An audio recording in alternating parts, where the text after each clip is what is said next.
we're on. Okay, we are live this morning. Good morning, everybody. It's Tuesday morning. And we just got off the floor. This is the Senate Transportation Committee. And we're going to start reviewing the House bill. We don't have it in hands until next week, I understand, but there are sections we're going to continue to review so we can get a little jump on it and move it out. With that, we will turn it over to Anthea to continue our discussion. Thank you. Great. So for the record, Anthea Dexter Cooper from the Office of Legislative Counsel. I'm going to be talking to you about sections 54, 55, and 56. And then we're going to jump forward and do 19, 20, and 21. And then I think you have someone from the agency to testify on that one. Sections 54, 55, and 6 are all just. Is that just still in this, yeah. Okay. So I will be, and I can put the share screen up. I will be starting on page 57. Okay. And then these are all just technical corrections to codified law, pretty just housekeeping type matters that came up when we were working on the statutory revision process with Title 19 over the summer. So section 54 would repeal 19 VSA section 22, which is a fine applicable for a violation of the since repealed 19 VSA section 21C. So let's see what those say. So Copy of the bill here. is it under, is it the other thing on your desk? Should be there. I don't see it on the committee page. Committee page. It's on sorry, it would be under, Yeah. I think you had one. Oh, no. Somebody stole us. What page are we on? Page 57. I can go grab some more too if they're outside. You want to do that? You'll have one. Okay. You got one there? What is it, age what? 736. I'll be right back. Sure, I'll forget that. And I left my iPad at home, so I can't even do that. 7:36. You want me to wait? No, I think you take it on. Go ahead. Yeah. She'll catch up. Okay, so 19 VSA section 22, this is what would be repealed. It says a person who violates a provision of subsection 21C of this title shall be fined not more than $100 for each day of the violation. And 21C has been repealed. So there's nothing to violate, so you don't need a penalty anymore. This would just be repealing a section that probably should have been repealed when 21C itself was repealed. This is addressed in the fiscal note that Chris prepared simply because it addresses a fine. Now the $2,100,000, that's still there, right? Department of Public Safety for cars. Oh, that's section 55. Sorry, we're on section 54. Oh, okay. Okay, yeah. Yeah. I missed. I made the same Yeah. mistake. Yeah. No, I did too. I was a little lost here for a minute. Sure, that section. am talking about just section lines 7 Oh, to yeah, 9, pretty close very, together. very small Oh, little sorry. block of text. Okay. So we're good with Yeah. this? Yeah. Okay, so section 55, this is the JTOC appropriation. And if you look to the statute itself, so I'm now going to show you all of 19 VSA section 11A. Jane and I remember this section, section 55, Gene. This is the one with the money for the cars and state police. Oh, yeah, we do. Yeah, we don't want to lose that. So all that would be happening here is the beginning portion of subsection B that says in fiscal year 2017 of the funds appropriated to the Department of Public Safety pursuant to subsection A of the section, the amount of $1,680,000 is allocated exclusively for the purchase, outfitting, assignment, and disposal of state police vehicles. That's the only sentence that would be struck. It has to do with fiscal year 2017, keeping as in statute in fiscal 2018 and in succeeding fiscal years. The other thing that is staying here is section 55 only makes a change to subsection B. All of subsection A is preserved, even though some of it has to do with past fiscal years. And I think there is some value there in that it is showing the progression of the JTOC appropriation decreasing. If you wanted to, you certainly could get rid of this past fiscal year language. It still is out there as past law. It would be findable, but it wouldn't be in the green books. One of the things that the governor included in his recommend was to repeal this section and get rid of the JTOC appropriation. That is not something that House Appropriations chose to include in the big bill. And there is a $20,250,000 transfer of transportation funds to the Department of Public Safety for this purpose in the budget bill as it's moving from the House. Can you state that again? The governor recommend was to And remove the whole this, thing, all yeah. JTOC transfers. Yes, And then the House said, no, we're gonna keep doing that. What was the dollar amount? $20,250,000, which is the ceiling that it can be under Number 4. under 4. Yeah. So this is Are we would good with just section D? Well, I think we're gonna, what it does, the administration had proposed, we talked about it earlier, using the JTOC transfer to fund the modernization of the DMV. So I think what the House did was use ARPA again, which we had done this in 2022, and kept it at that amount, and kept the language, I'm assuming, that put the fence around the money to make sure that public safety was buying the cars. Okay, so we're protecting that, right? You're happy with that? so they made House Appropriations made no statutory changes to 19 VSA section Something we fought 11A. for a few years ago. Gee. I know. Good. Well, So that otherwise, protects it, right? yes, Okay. it keeps that fence. Yes. Now, of course, what the governor wanted to do was take that money and use it for other purposes, and I can see why there's pressure, because we know that the fees, transportation related fees haven't been updated, and so that would be a way of getting money and applying it We toward want that. to take the money from the 2,001,000 for the. No, we wanted to take the whole damn thing Oh. and have no transfer to public safety. Oh, no, then they lose, they get screwed, don't they? Well, public safety you would lose that control over the vehicle. Oh, yeah, no, we don't want that. So, but we have to make a decision, and of course, what the governor was proposing to do was keep all the transportation money there. We've had prior discussions when we were back at 25 million. What was probably a reasonable cost of highway law enforcement? And I think we were in the vicinity of 15 was the estimate that to enforce highway laws and so forth, was a little less than the 20 million that's currently there. Just go ahead.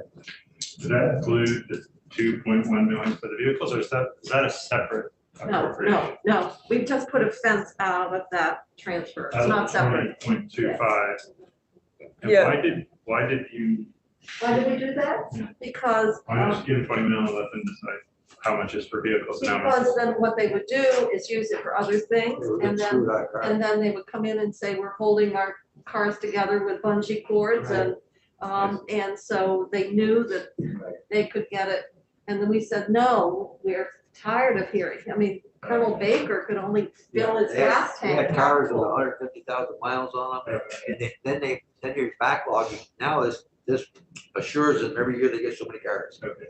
So this was a way of using money for other things in their, well, it would mean that they always skim it on the cars, Right. knowing at some point when it got so bad, we'd come in, they had no Right. no They had to pay forced for money. requirement to do replacements. Kind of like DOT does with plow trucks. That's right, every 7 years or 5 And years or so 100,000 miles. Senator Mazza asked what we could do, and I came up with this solution, and that is, they put a fence around that amount of money in the transfer, and we controlled it in here because it was transportation Right. money. You had people going out there with cars, that were falling apart. Here's an officer Right. traveling 100 miles an hour to pursue someone, and the cars were deteriorating. That's why our fleet of trucks at DOT are in good shape. They have a plan every so many years, Right. mileage. They, But they didn't used to be. no, that's right. So that's the history of it. It was this perennial problem that they would spend the money in public safety for other items. And because they always knew that You always could put this off. put this off, and then it would create a problem great enough that you'd have to infuse more money. Michelle gets a new car every year now. I'm sorry. She deserves Senator Kitchell and maybe Anthea, just to get it square in my brain. This 20,250,000, is it proposed to being moved or funded in a different way? Is that was? Basically, rather than transferring any money from the T fund to public safety, the governor said, don't transfer anything. And keep the money all in the transportation fund and use the 20 million that would normally go to help underwrite the cost of the Department of Public Safety. You'd have to plug that with other general fund and use, at least for year one, this 20 million to fund the DMV modernization. After that, how it would be used in the T fund would have to be dealt with in subsequent years. The House said, no transfer. We need to keep that amount in the general fund. Equivalent by going to public safety, and we'll fund the modernization out of the ARPA federal money. So they funded the modernization, that didn't get compromised, but they didn't do the transfer. And the only thing I would add is if you were to eliminate the transfer, so setting aside what was going to happen this year was that, matching up $20,250,000 is the JTOC transfer, and then the cost of the modernization project. If that went to the modernization project in this year, that would still then, as Senator Kitchell said, leave that $20 million sort of extra in the transportation fund going forward. And then JTOC, if you were wondering, that acronym stands for the Joint Transportation Oversight Committee, and this is called the JTOC appropriation because I think it used to go to JTOC to approve it. It's just, yeah. That's just what it's called. I know. And do you remember what the computer upgrade modernization cost? Was it 18 million? $20,250,000. Oh, just by coincidence. Okay, and then are DMV projecting savings because with this upgrade, You mean that operational savings? or is that be minimal? I don't think, I don't it's think gonna- they- I don't think it's going to be savings. I think it's going to streamline the operation because they've been. So just one last thing, I think Senator Chin might be with me on this. So the governor just wants that 20,250,000 to sit there because it's got a purpose, and the House wants to take it out and then The House look wants- for another way to put it back in there later. Is that what's going on? The House wants to keep the transfer in effect Okay, and have it go to public safety in the amount that it's been since 2018. That's how they built the budget, because obviously it creates a budgetary pressure in the Department of Public Safety by pulling out $20 million that's currently supporting their operation. And you can say, well, it should be 20 million is more than we should transfer. And that's what I got into my comment about. The estimate was around 15 million of public safety costs, where years ago we got that sort of a ballpark estimate of enforcing highway laws and accidents and so forth. So the House just didn't want to create that much more pressure on the general fund. Because don't forget, the other thing that was happening in the general fund is tax policies that were reducing revenues that were coming into the state general fund to support all the other areas of state government. So they want to just keep the status quo. And they were saying, and we still want to do DMV modernization, we'll use the ARPA money for that purpose. They found a way to do that, But to make it ARPA eligible. yes, it is ARPA eligible. I think that's one of the things that is much more clear than others as to ARPA eligibility. They did change around House appropriations, some of the funding sources from the governor's recommend related to vehicle incentives, which probably weren't ARPA eligible. So that's general fund now and House appropriations version of the bill. But this transfer wasn't used for incentives or anything. This is just to support the operation of the of the public safety, state troopers. And it's transfer into the ARPA using the ARPA funds, the ARPA funds are available? Yeah. Okay. Yeah, the ARPA funds are available to do the DMV modernization. Okay, we haven't run out yet, Senator Kitchen? What? We haven't run out yet? No, the other thing that's happening with general fund though is, for example, we see it in the budget, is how many things are actually putting more pressure on the general fund. And one of them you wouldn't think of, and that's the unemployment insurance operation. Historically, Department of Labor has just been federally funded. Yeah. There is now a need for about $12 million of general fund. We've never historically had to spend to support the administration of the unemployment insurance program. Because the federal support has declined. And so it's shifted that cost on. So when you're saying, here's an additional $12 million you got to pick up on the general fund. And then there is, of course, the tax bill that created the child tax credit and some of the others, and that reduced revenues to the general fund by about $50 million. So you add 50 million less in revenue, 12 million more for UI, X amount more for the cost of state employees that are general fund is over 10%. And then you got your operating costs. So you can see collectively when all of this comes in, why there was reluctance to move even more costs. And then the other proposal was to move the cost of 911 to the general fund.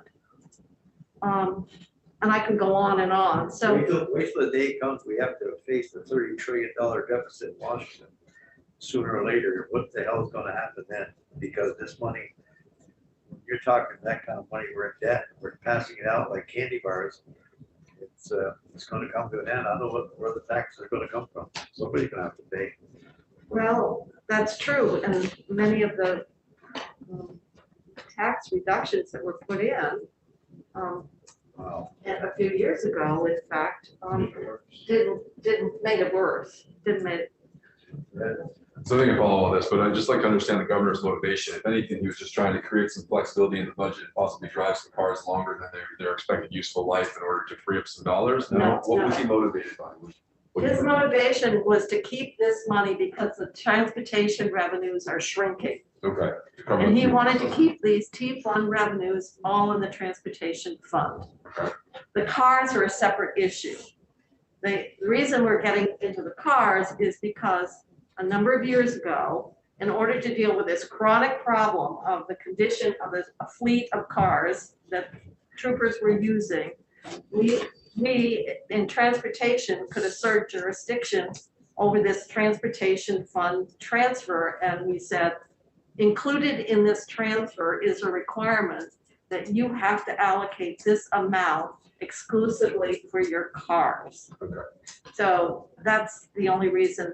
If you have no transfer, then obviously you can't put a fence around nothing. That's the more past history. And the only reason that we're talking about this in the T-bill is over the summer before I think, anyone outside of, before I knew that there was going to be the proposal on the cessation of the JTOC transfer from the administration, I noticed that there was this outdated language that didn't need to be in statute anymore. And I said, hey, Agency of Transportation, are you okay with this maybe coming out in just a codified law cleanup? So that's why we're talking about it now in the T-bill. In fact, you really could get rid of that historical reference. In subsection A, Yeah. I can tell you that House Transportation wanted to keep that. So if you want me to amend it in your version of the bill, I certainly can, but they thought there was use in this historic information on 1, 2, and 3. There are a lot more important things to fight over than that. Okay. That gives us something to get. Yeah, right. Well, that's true. We could take it out and then you can give it back. All right, Oh, we yeah. just said that on. Blew it. And they are watching. They are watching.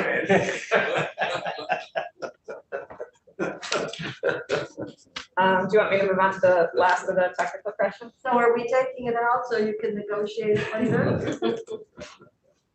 I mean, the sneak attack. Well, we haven't, we'll go through it, we'll think about it.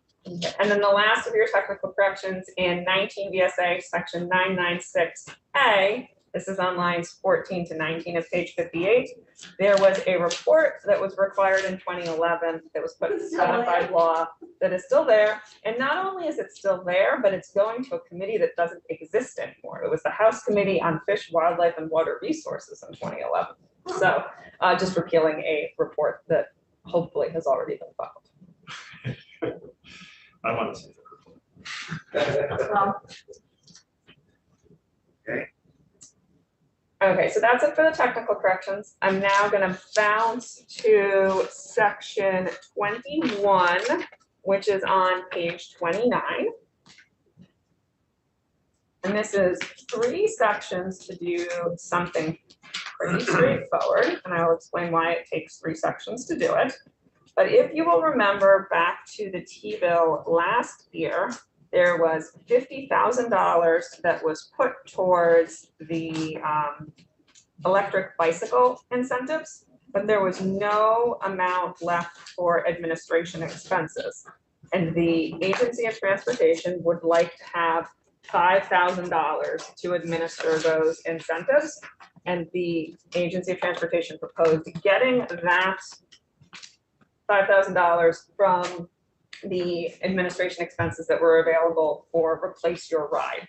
So what is happening in sections 19, 20, and 21 is up to $5,000 from the Replace Your Ride administrative expenses is being made available for e-bike incentives. And the reason why it takes 3 sections to do it is, if you'll remember in the T-bill last year, like the prior T-bills, there's that summary section, section 2, that talks about all of the investments in initiatives to reduce greenhouse gas emissions.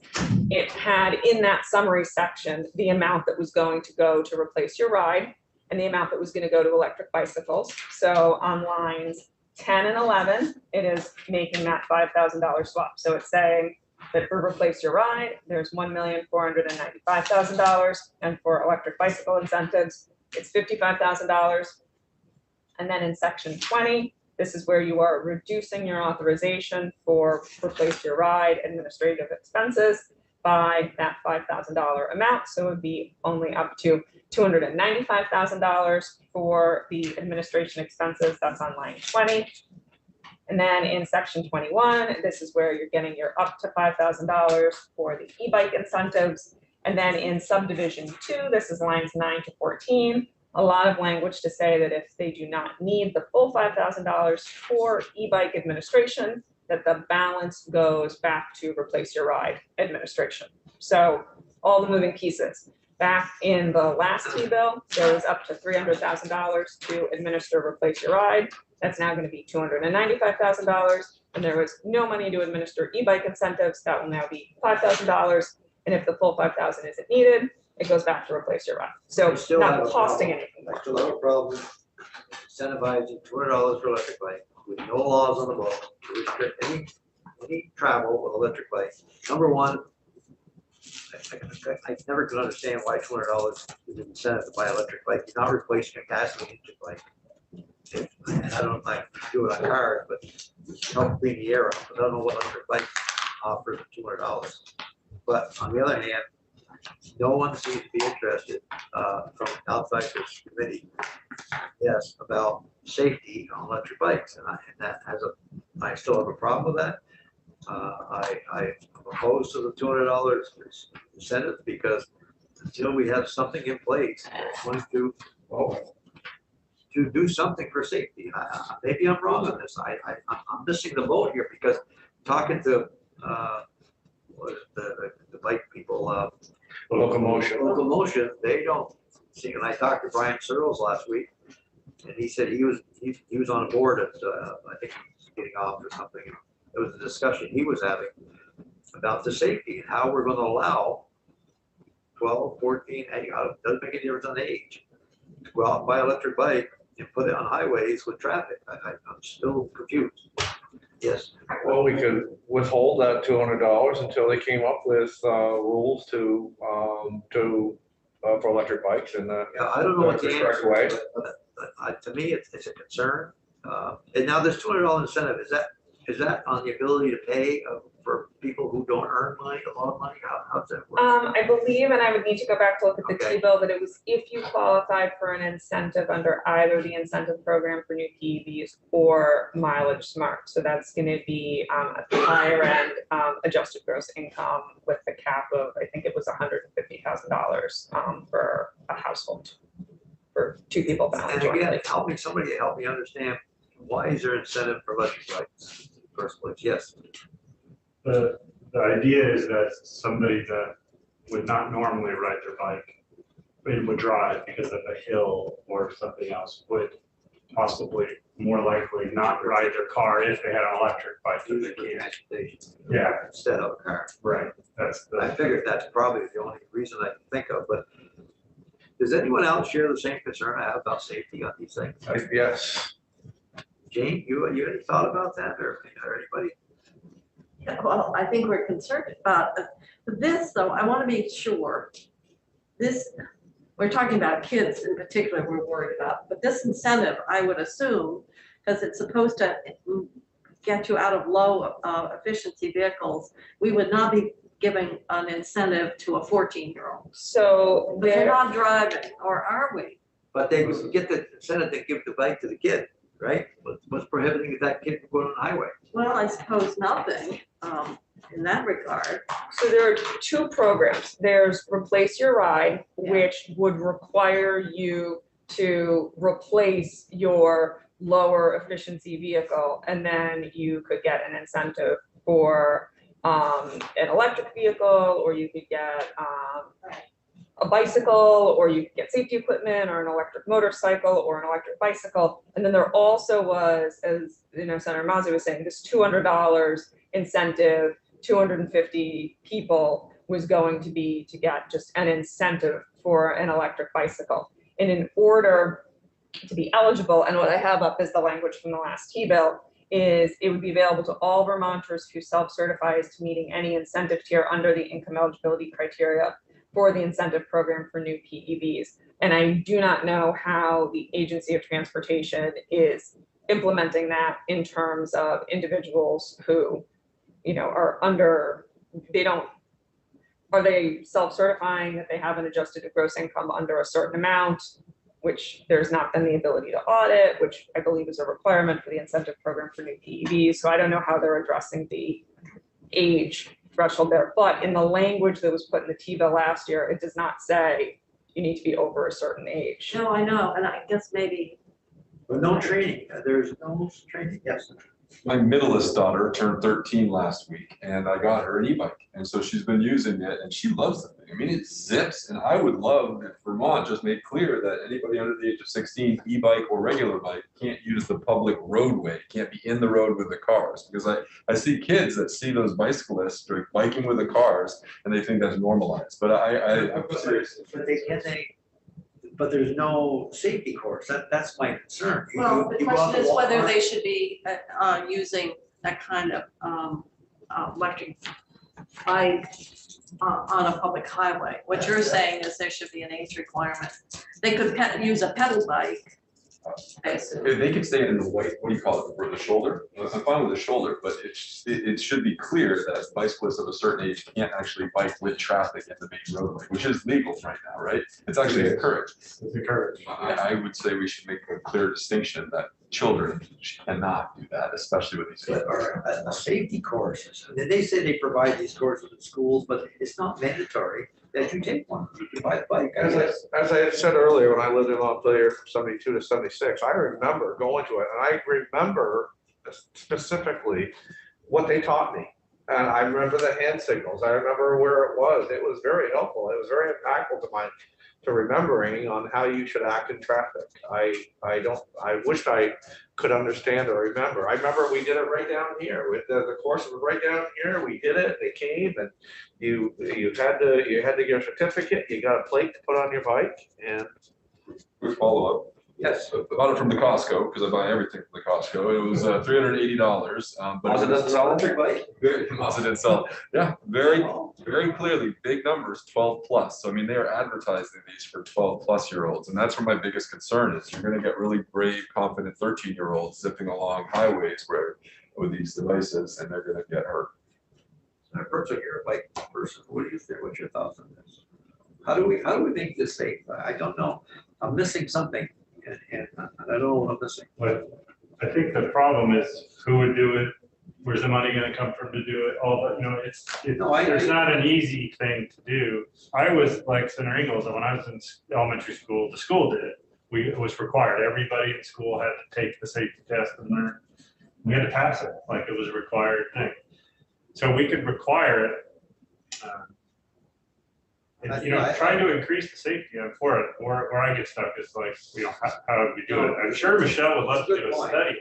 What's your thought on it, Michelle? Sir, this is just a roundtable discussion. I don't have any answers. I'm just looking how it's going to get bigger and bigger, and that's fine. Right. I'm not discouraging. We wanted to, right? We wanted to, but on the other hand, I'm troubled by putting anyone out there without any training at all. If I get a driver's license, I go pass the course. I mean.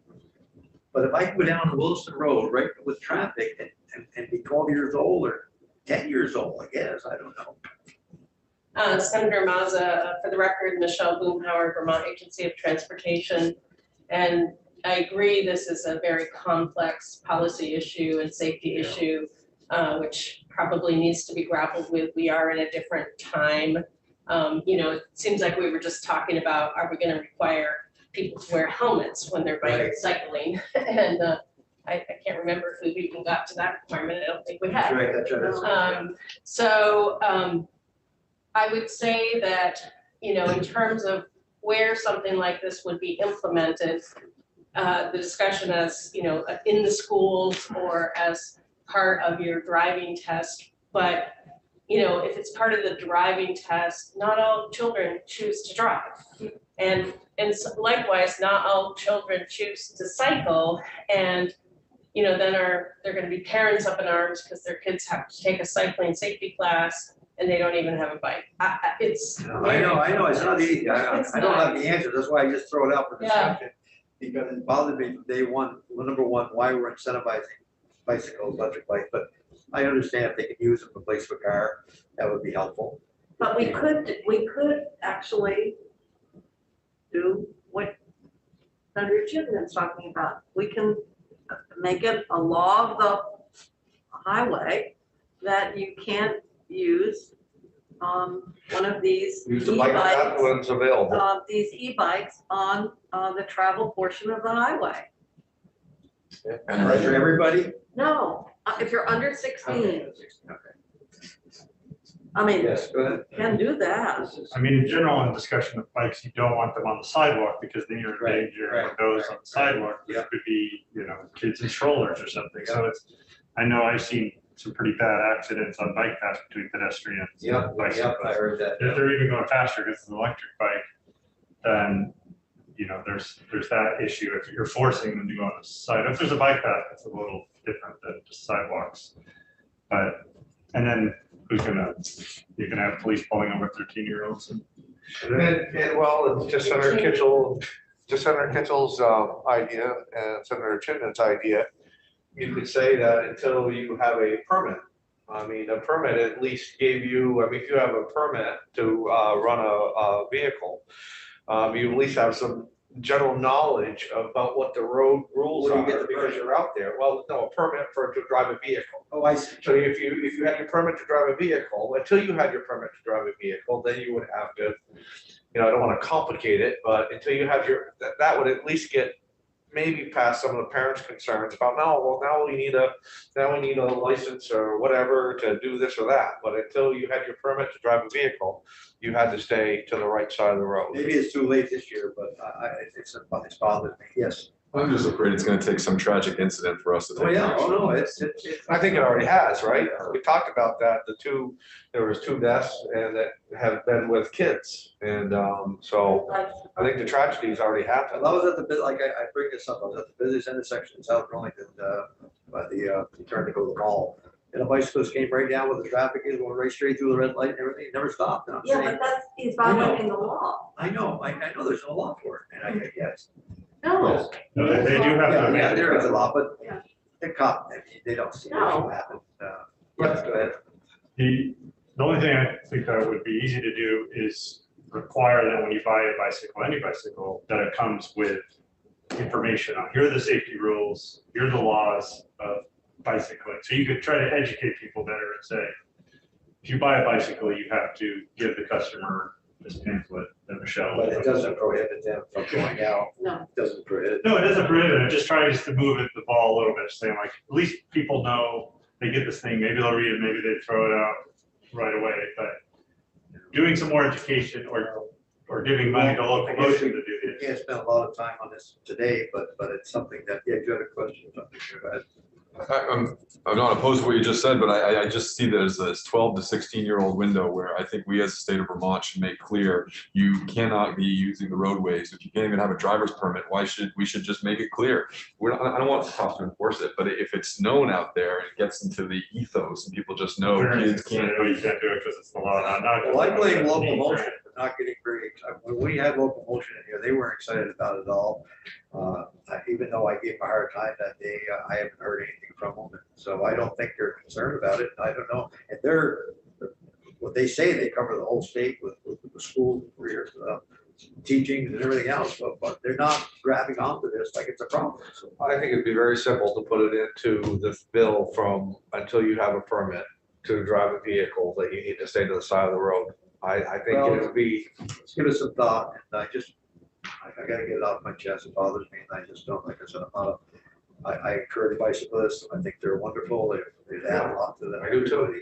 But on the other hand, I'm worried that if someone's gonna grab an electric bike, get out there and not know what's going on and bang. It's just, And I don't think the legislation that we're talking about is at all trying to stifle bicycle use. I really don't. And I wouldn't want to be part of that. How fast the bike you bought? So it goes up to 22 miles an hour, and I want to talk about this $200. Now I could get $200 back on this because that'd be great too. But I was surprised at how cheap it was. I'm actually gonna buy Yeah, one but for you my gotta other dog. remove low efficiency vehicle. So No, that's for you don't replace have your ride. Oh, that's. You can get the incentive. So without you that. get the incentive, anybody get the incentive. If you,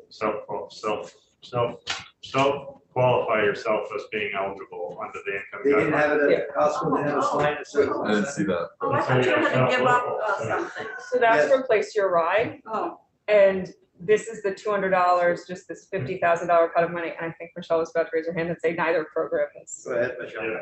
So, Senator Mazza, we are in the process of standing up these programs, so they are not available yet. And to respond to Senator Chittenden, we won't be providing any retroactive. Take it back. Well, my oldest daughter wants one now, so I'm gonna wait till. I can't believe you bought it for $389 or something. So it was like $380, and it's I thought nice, you were good cool. quality. I'll bring it. It's I'll not, bring it's it. thrown in for free. I thought they were like $1,200 people told me that for electric I'll bike. bring it in. You can check it out. I'll bring it in someday. oh, I think some are probably. Right. I can't believe, did you know they were that low price? Yeah, for a kid's bike. Did you bring the chocolate So chips? it's a small, It's 12 plus, so I mean, it's good size. I think I could ride it. you know, how was it 6 hours on the charge or? Well, I think probably the 4 hours. top speed, if you rode it, would be about 10 miles an hour. Yeah, okay, I'm sorry. Go ahead. On flat. Yeah, go ahead. Can I ask Michelle a question about, is the intention for both these programs to be administered by AOT, or are you thinking about having a contract?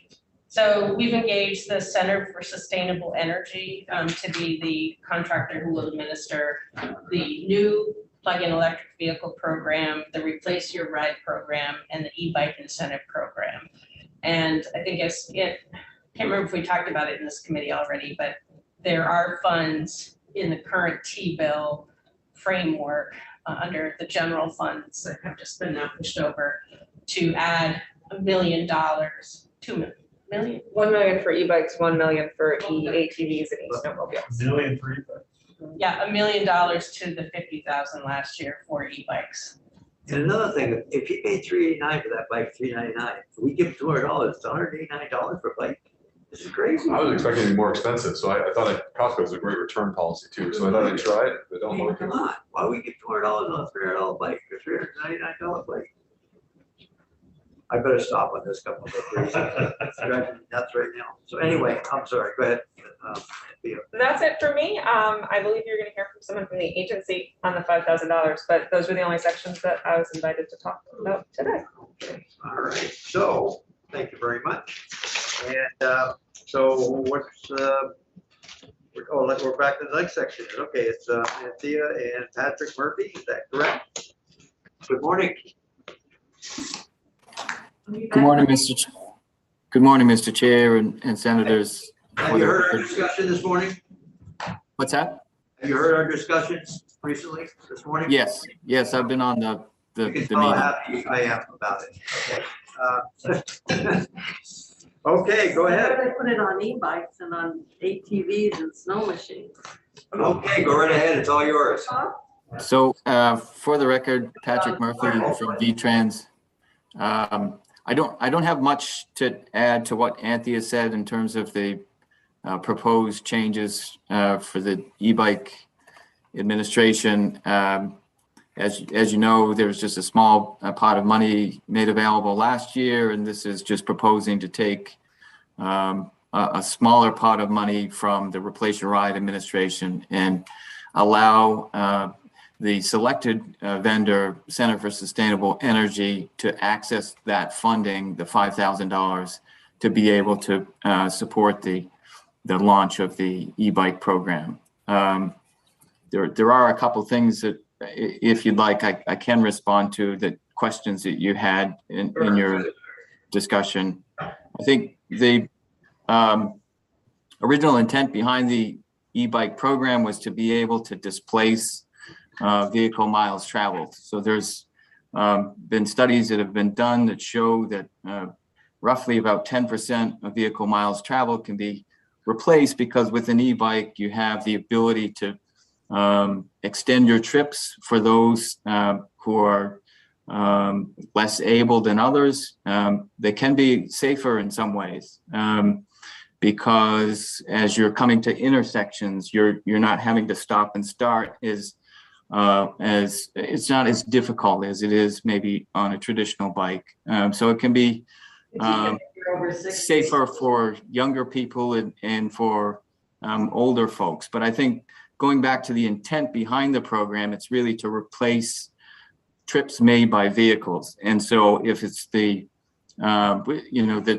program has not launched yet, and so I would foresee that there are design guidelines that encourage that intent to be met, that people would be of driving age, not necessarily that they would be required to have a permit, because there are, of course, those who may not seek to get a permit because they have no desire to get a license at this age, at 16 or 17, might be put off for a number of years. But the intent would be to have people of driving age to benefit from this program.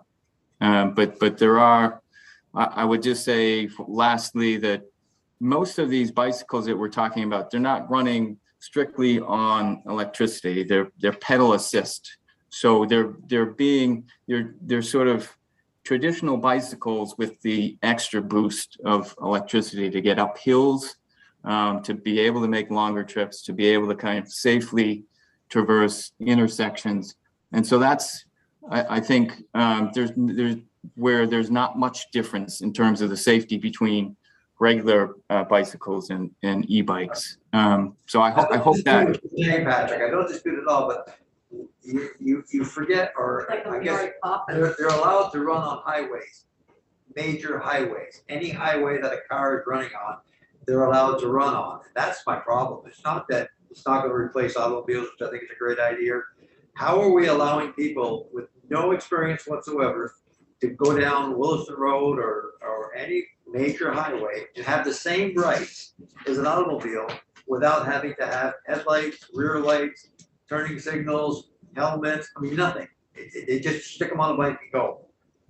That's my problem. It's not because I want to slow down electric bikes. I think they're a great idea, but just remember, we're mixing them in with a highway now with an automobile who had to pass a license and has to abide by the rules. And as I understand it, maybe I'm wrong, but they don't require any safety devices on that bike. Doesn't have to have turning signals, doesn't have to have lights, tail lights. So you just grab a bike and go. So that's what I'm missing. Yes. I feel like I already made this point, but I just think it's really important to mention it, that as a parent that now has a kid with this, the first thing we thought of was, well, now they can go to basketball practice without us driving them, because they won't be tired, they'll be able to come back and they'll be excited about it. My point is, these are going to encourage longer, greater distences by kids that aren't trained on the road. So I think this is a very worthwhile, important Or conversation. they could come home in the dark. Yeah. Headlights. With no lights. Yes, Michelle. Senator Mazza, I believe that the legislature passed a law a few years ago that required there to be a tail light after dark on all bicycles that are using the Some highway. reflective, So there is a law of that. So that, and I wonder, I hope everybody knows about it, but I don't know if they. Well, You know. Yeah, I mean, when I went to buy my most recent bicycle, that was one of the things they told me. Good. They recommended I buy it if I'm gonna be driving after dark. Well, I mean, it's a start. That's great. what else do we have for requirements? Maybe it's helpful to refresh our memory about what we have. What I'm gonna do is I'm gonna look back to my one-page summary document on bike laws. Oh. Because that is how I'm gonna remember my notes from before. Because the bike company, I think, the other day, they didn't have a lot of information on bike safety. They didn't offer a lot. So on electric bike incentives, I mean, we are just assuming that I guess we have a couple of things. One of which are current drivers who could use a bike. Second of all, maybe kids who would, or people without a license who would use a bike and not get a license in some cases. So are we talking about, and the comment was made, are we assuming that when we do these bike incentives that we're talking about giving incentives to individuals of driving age, not if they have a license or not, but so that's my question. I guess I always. You mean, can a 12-year-old get? Yeah, I'm assuming. Or their dad. Retroactive. So my question is,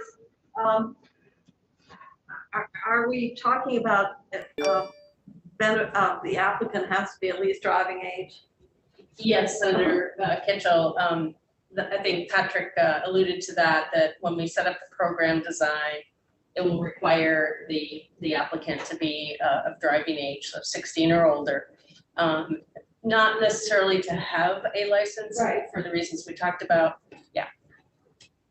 Sounds like some of this has gotten hijacked away from us and got ahead of us a little bit, and that it probably is time to spend some time on this. What's a helmet? They don't have to wear helmets, bicyclists, right? That's never been an issue. Most people drive it. They do it on their own, right? I see a lot of bicyclists with helmets on. Same is true for skiing. You want to talk about speed.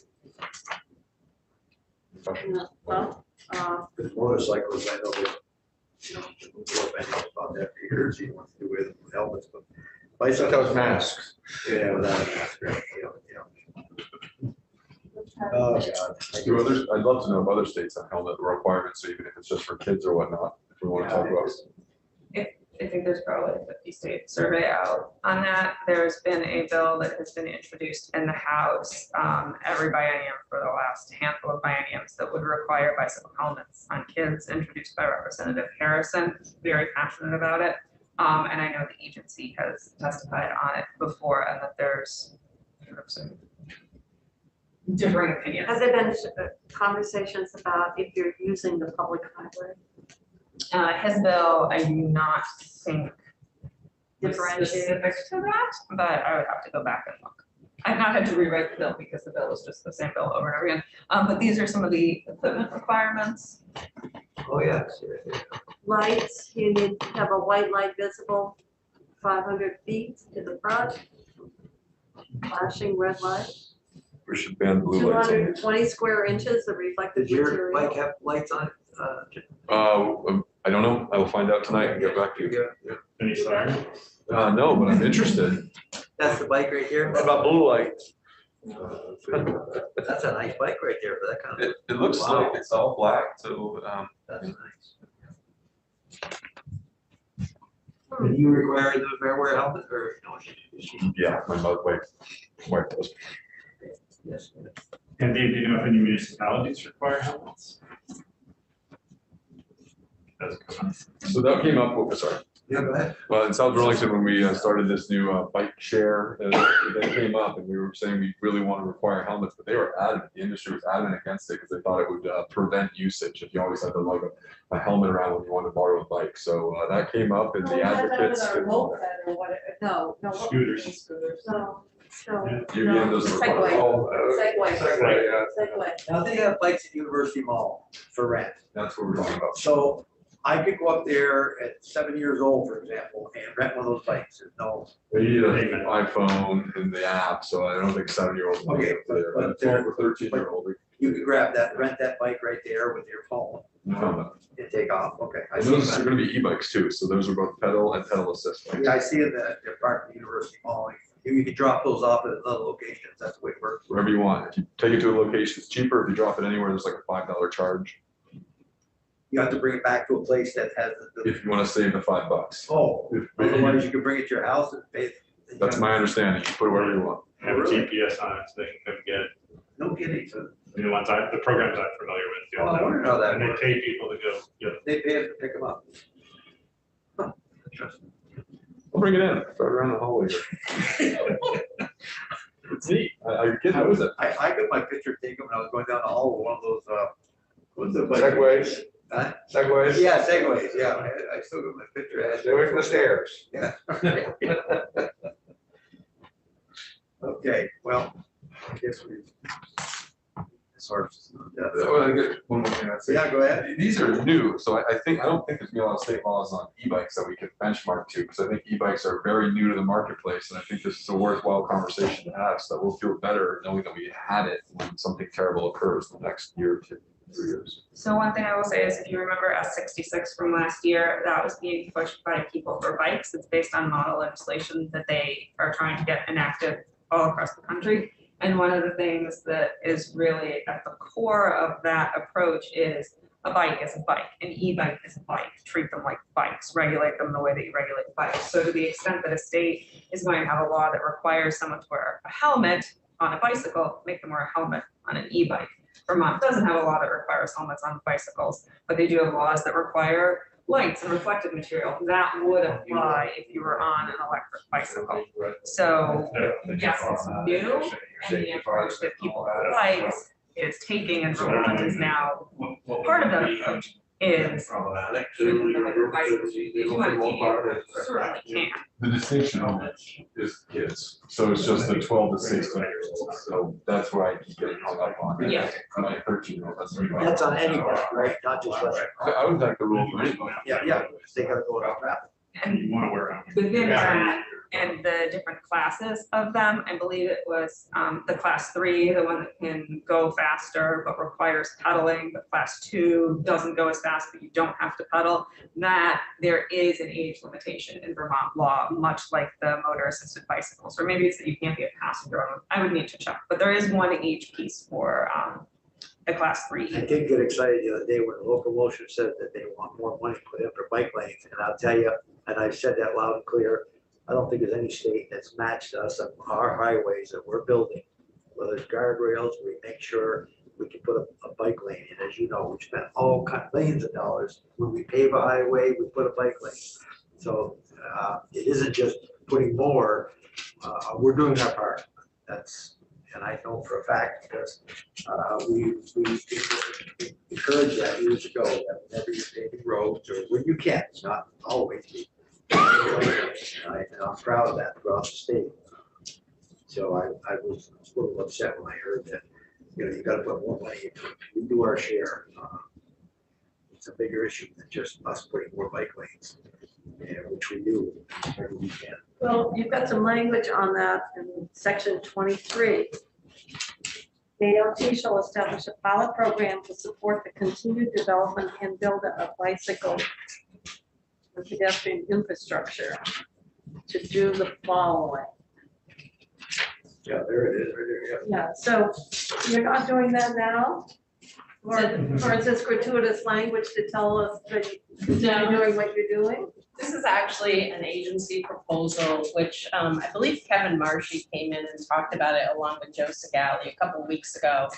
But the gist of this program is oftentimes we don't hear about a community need until we are close to getting ready to implement a project. So it's been designed, it's been permitted, and we've got the right of way or right of ways in the, in the process. And then all of a sudden the town says, wait a minute, we wanted a bike lane, we wanted a sidewalk, this and that. And so the idea behind this is to make sure that the communities have a plan for what they want on the state highway network specifically, so that we can go and refer to that plan when we are doing projects and say, oh, look, the town of Shelburne is looking for whatever. I knew that was going to come. He had it on his mind, I just spoke for you. And therefore, we don't miss the opportunity, because as Senator Mazza said, we are really trying hard to, and in those areas where we can, we're increasing the shoulders and that sort of thing. And where it really gets us sometimes is on the reconstruction projects, where there's a lot of advanced planning to do like a Waterbury Main Street type thing, so we want to know ahead. Well, on the Richmond topic, so did Richmond not have that? They didn't have like a clear plan that V-Trans could go to for what they wanted to see with shoulders and whatnot?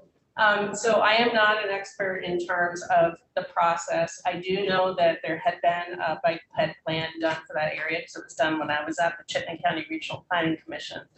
However, I'm not sure to what extent the agency had the resources to do the magnitude of the project that the community was interested in doing. So I'm not saying that this program that we've articulated as a proposal in statute is going to implement everything a town wants to do. I'm just simply saying there's an awareness of what the town would like, so that we can work to figure out what we can and can't do within the scope of the project. Why is it a pilot? It sounds like this is something that should just be reflected in, just everyday work. We would be fine for it just to be an ongoing program. We weren't sure how, it would be received, and wanted to provide the opportunity for consideration and report back. And Well, think about that section, see if you like to. Well, I'm just thinking, Yeah. so much of what you're talking about really makes sense, and it's based Yeah. on experience of when you don't have this alignment. The problem, the question then is,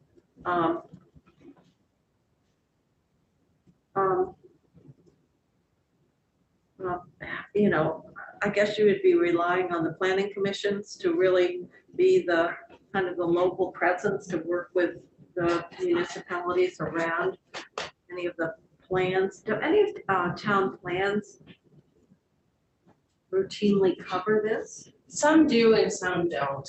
It really depends on the complexity of the community in terms of their staffing and their ability to pull together this type of detail. Oftentimes you'll want to engage a consultant to better sort of understand what the opportunities are, what the constrictions are. It's one thing for the town to say, oh, we want sidewalks all the way down Main Street, but when it comes down to it, we need to know, are there utilities in the right of way? Are there right of way constraints in terms of property ownership? And some of the things that are sort of basic parameters that we need to understand before we just launch into including something in a project. I will say, I'm very disappointed in locomotion. They should be the one to take the lead on this issue. Safety courses throughout the year at schools and stuff, but why they're not taking the lead on this, I still, I'm very confused about it.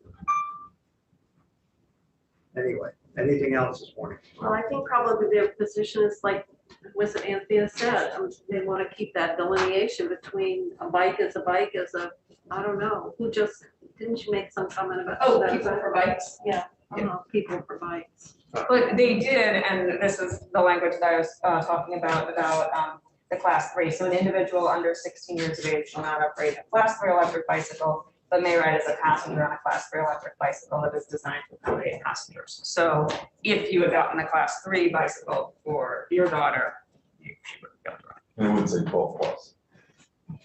But One would hope. Yeah. But for the class 3 bikes, I would say, go back to that little diagram that you had from People for Bikes last year that like sort of said like, this is what an e-bike is, this is what an e-bike isn't. But I think a lot of the class 3 bikes that you're gonna see people on in Vermont are gonna be those like cargo bikes where you'll sometimes see like 2 or 3 kids sitting on the back and people are using them to like go grocery shopping and stuff like that. It looks like a more substantial conveyor. Do they have adult bikes at Costco? They have adult, Just one brand. just that one brand, okay. But even to your point, I would still say bike is a bike is a bike. I don't, the 2 incidents that were reported by our public safety officers were kids out on our highways with regular bikes. I think we should set a clear standard that if you're under the age of 16, you can't use the public roadways with any type of bike. I could go along with that, and I like the freedom. My grandmother, towards the later part of her life, she wasn't on a bicycle, but she was on an electric wheelchair. And then on a nice day, she would leave her house, she'd go up to an Irisburg, they had a walking path around the common, and she was just so proud. I went around 6 times, and she was out in the nice weather and out there. Yeah, she went for a walk, and I would not want to at all. I mean, I think I agree with the agency's position of this is taking less miles off our roadways by gas-powered vehicles, Senator Chin, and I'm with you. I think that this is something we could easily visit and make it safer. About what roads? I mean, classic Right. roads, because a lot of back roads or Yeah, neighborhood roads. Yeah. To get to school, you could preclude the use of bikes. actually, we could leave that to the towns and themselves, and we could say state highways. I mean, towns pretty much can dictate their own road, but if we're doing state highways, like, There's a lot of places where the Like state highway is Marshfield, the though. only way to Don't you- get there. So if you say you can't ride your bike, you're eliminating that option for those kids to go. Yeah, 'cause That's- Marshfield, Right on the Greenfield. side of the road? I'm okay with that. Well, at the side, if there's usually not a sidewalk, we don't seem to build any No, sidewalk. side of the The road. side And you can do the side of the road, but sometimes like through Marshfield, there is no side of the road. The white line is on the grass It's not. basically. And then often, some road bikers, I'm not really a road biker, but they don't like to ride on the other side of the white line because that's just where all the rocks and debris are. So you're more likely to hit something when you're over there. But if you're in the travel lane, it gets cleared by the cars.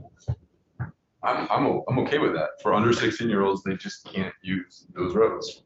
Full stop. You can't go see our movies. You can't ride a bike on a highway without a shoulder. That's just me. Okay, I think we talked about bicycles this morning. Yeah, look at, Thank you. There was the toll guy and the anti-kids on bikes guy. Well, no, it's a worthy goal to have the safety. I will give you a say. Jeannie wanted to talk to me when we go Yeah, offline. Jeannie, you can take us off, I guess, please. Any questions you have for us, Jeannie?